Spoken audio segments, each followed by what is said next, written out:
I'm thinking of many other entry-level job seekers or recent graduates.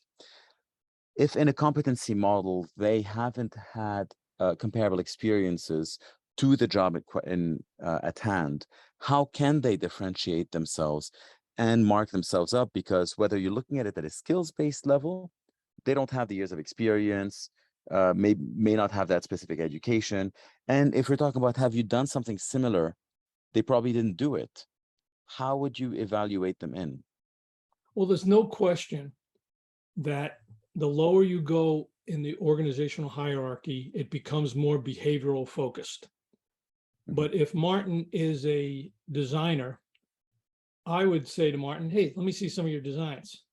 It's not that he never did anything.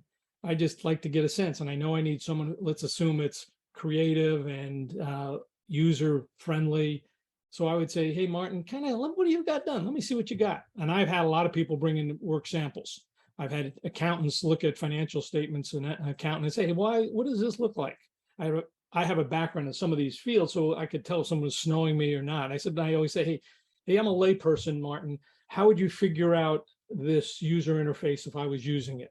So I go into that conversation with the person and see some of those things that the person did at a level of 6 months to a year experience or just university education.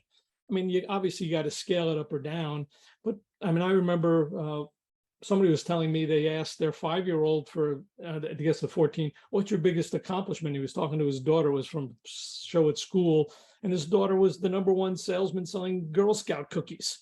I mean, so people have actually done something showing reliability, competence, motivation, integrity. I mean, you get these characteristics early in your life. And if you're a creative designer, if Martin all of a sudden is an accountant and all of a sudden he wants to be a creative designer, it ain't going to happen, Martin, unless you're pretty creative. So let me see your creative stuff. So that's how I would kind of do it, is you just kind of scale it up or down.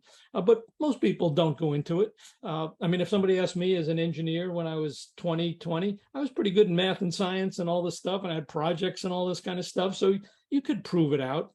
So there are things you can look for, but they're different. They're more general, but they're not from the unknown. You just kind of have to understand what you want to do.